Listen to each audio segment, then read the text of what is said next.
Hey everybody, Michael Francis Lai here. Welcome to another episode of our Harmonius podcast series. I am here with author Peter Wells, and we're exploring his book, Notes from the West Pole. Today we're going to be looking at the second part of Borders of Our Perception.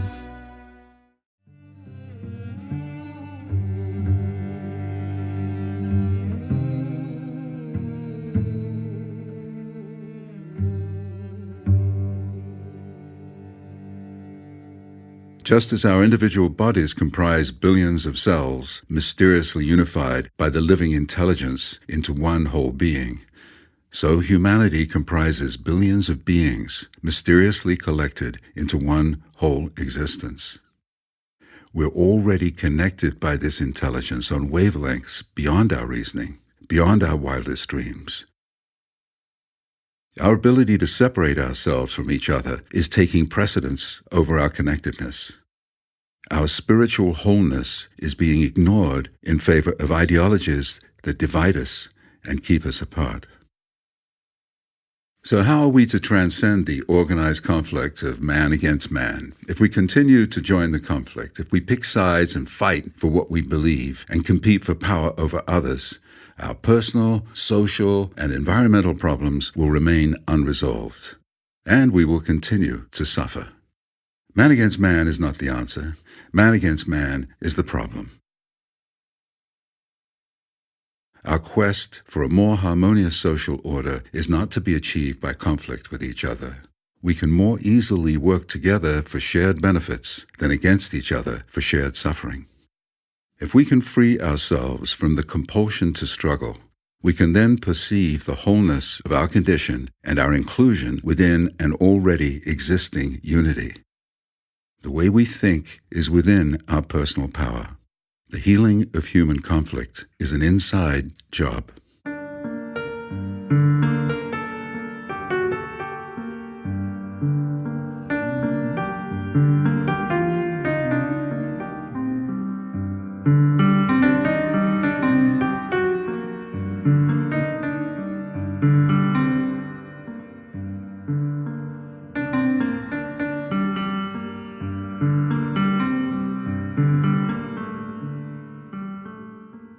By focusing on transactions and relationships where a mutual benefit can be accomplished, where agreement is the goal, the mood of our relationships is transformed.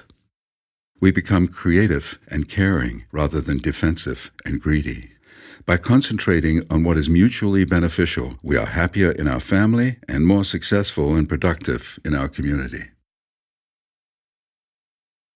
Our difficulty is that the requirements of our culture distract us from fulfilling our deepest needs. If the mind is chattering on, hoping for this, fearing that, then any perception of oneself as a whole is unlikely. In order to heal our divided selves, we must first notice, then pay complete attention to our inner dialogue, the ongoing chatter of our personal mind. This is the first step on an inner journey. The purpose of the journey is not to correct oneself. The purpose is to accept oneself, to know one's own mind, and to face the actualities of the life being lived. The inner dialogue reveals our confusion as we try to adapt to the requirements and relationships of an authoritarian and adversarial social system. As we journey inward, beyond the chatter, there are hidden emotions waiting to be felt. Inhibited hopes and stifled fears waiting to be expressed. When we allow ourselves to be who we naturally are, to feel our own sensations and love whom we love, we can realize our freedom to contribute our own special talents to the world. The realization is that the self is whole and has always been whole, even while we had thought it divided. When we dissolve the riddles of our own inner world and accept our indivisible selves as a whole without judgment, then the soul can be itself and do its own work for the benefit of the human family.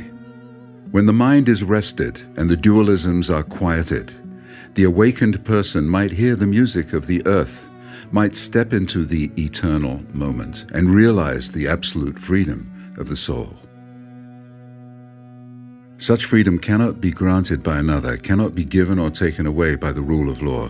Such freedom cannot be taught or studied or judged, but occurs according to an inner realization unique to the person.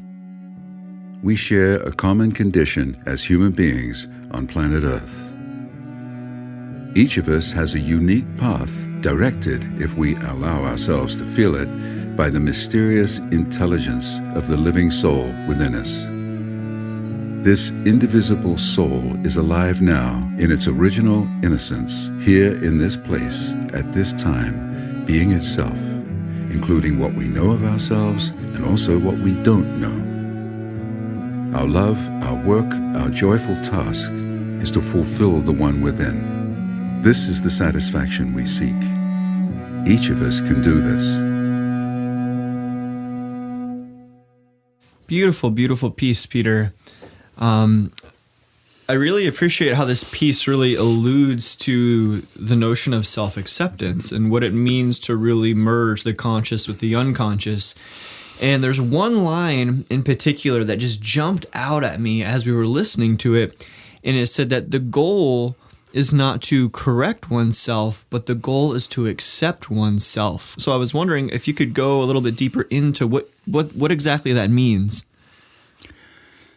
Well, do we accept ourselves when we've been taught to deny ourselves? When we've been called selfish and wrong? How do we deal with that? If we could try to correct ourselves, is there any end to the correction? Doesn't it just continue? And doesn't it just increase the dialogue? The acceptance of our own wholeness is absolutely what we have to do. The wholeness, there's no judgment possible of this life we're living. Our system says there is, and we can go to jail for this, and we can be fined for that. However, in our own lives, the role that this inner dialogue plays is to guide us towards what we actually want. And that cannot be achieved by denying any part of ourselves. We have to accept the wholeness of our condition before we can really move forward. Otherwise, we're repeating the instructions or denials that have been passed down through the ages of what is sinful, of what is wrong, what is evil.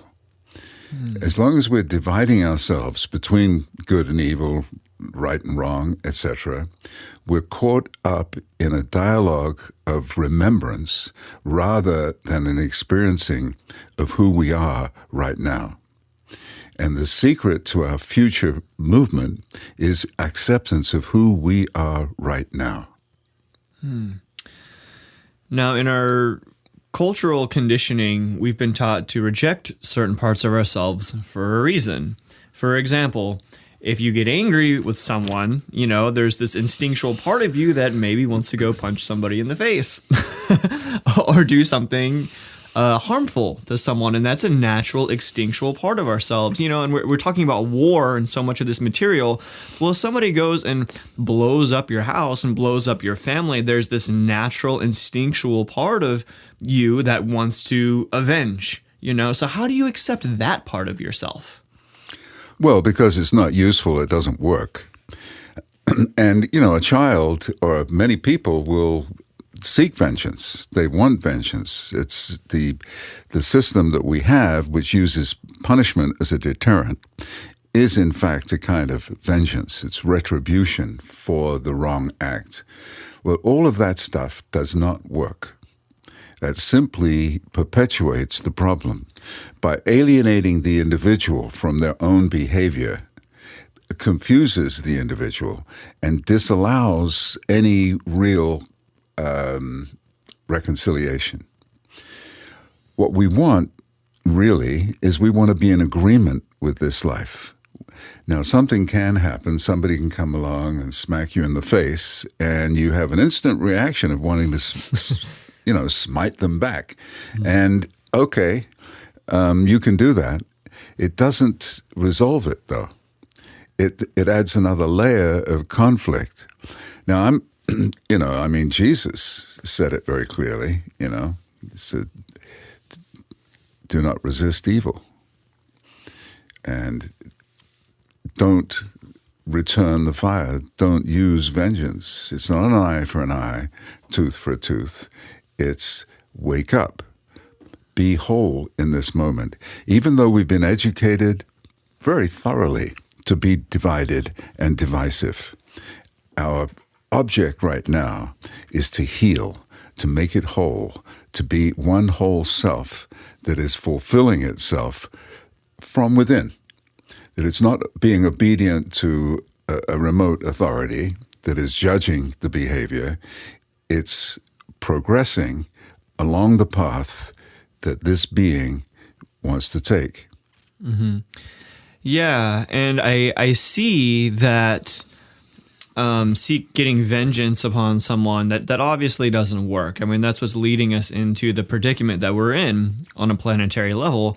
And even though we intellectually might recognize, okay, this doesn't work, there's still this natural part of ourselves that feels that anger. And, even when you watch little children, you have several sons, you've probably noticed them when they play, they want to be warriors. You look at your grandson, Luke, he's pretending he's shooting guns and stuff. He wants to be a warrior, and that's a natural part of who we are. So how do we accept that warrior energy and integrate it and move into a social system that doesn't operate from a warrior belief system?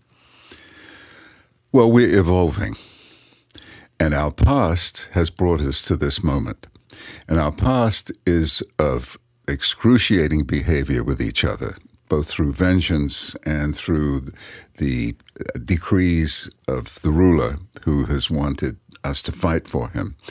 So the fight and the struggle is not really our purpose. Our purpose is really to enjoy this life. And if we're feeling that we're absolutely bound to oppose somebody, which we are, when somebody whacks you, the first reaction is to want to whack them back. But if you know, just like you said, it doesn't work, then there's no need to do it. The warrior belief system has brought us to this point. Now we're dispensing with the warrior belief system. It doesn't work. It keeps us in eternal conflict. The warrior belief system says it's an eye for an eye and a tooth for a tooth, that we have to punish the evildoer and that we have to dominate our children. Well, that's not it. That's not going to work because that's what we've been doing. Now we're arriving at a new stage in which we are honoring ourselves from within, and that especially includes the child. Rather than telling the child what to do, that's not so important as having the child go in a direction that fulfills itself. Hey, a child can suddenly dart across the street in front of a truck, and you're going to pull it back. You're going to use force. You don't need agreement to do that. And the child may not understand that, may be furious as a result of it, may even hit you. Right. But you still got to do that. So we're preserving our lives and the lives of our children in order to have a compassionate and fulfilled way of life. Mm-hmm.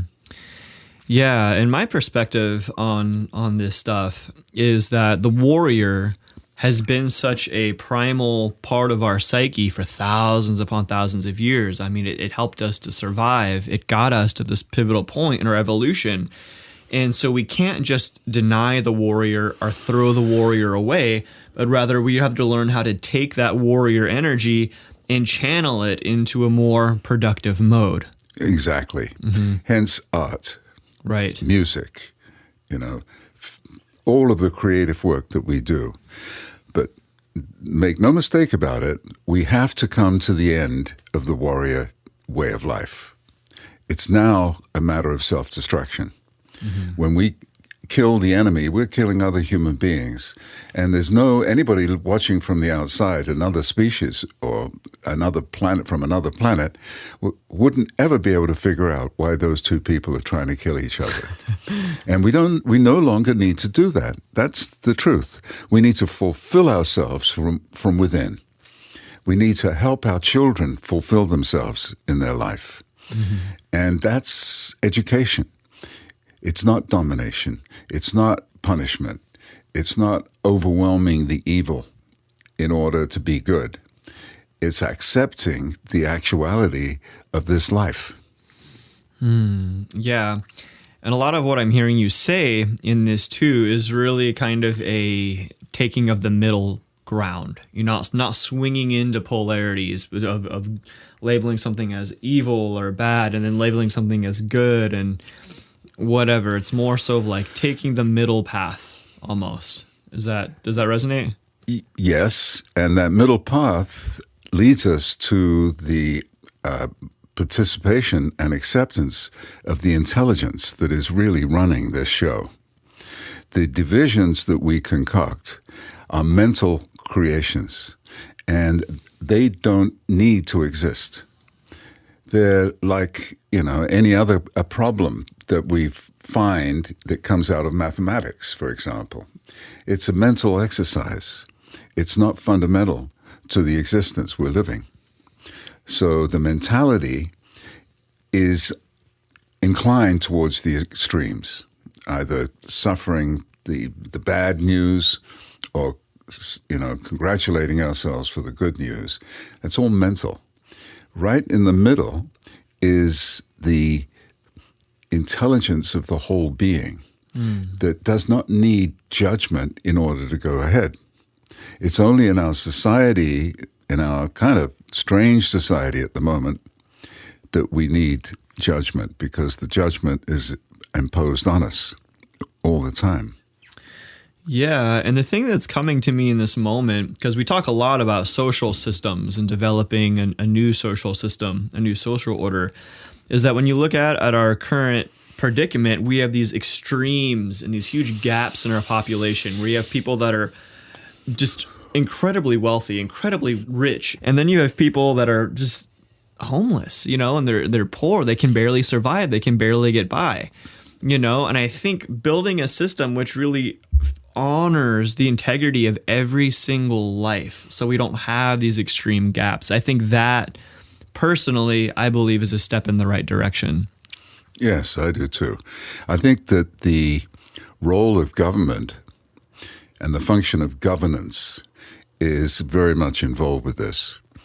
If we are to create a government, if we are to set up a system of governance, then its primary function is to take care of the person. Every human being is an individual person, and that individual person has grown here in this environment to be itself. Now, if we jump in and say, this baby boy or this girl or whatever, you've got to do this and you've got to do that, without understanding it, you've just got to do it, then we limit the ability of that person, that child, to grow with its own confidence.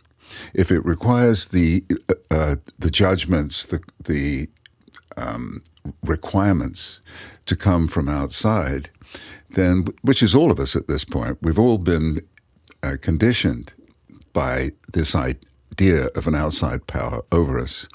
What we're really developing is the ability to be this whole being without division, without dividing it, without opposing it, without denying who we actually are. We have to celebrate who we actually are. And that begins with the child. And the child is naturally that. So you don't want to block the child and say, you got to be a warrior.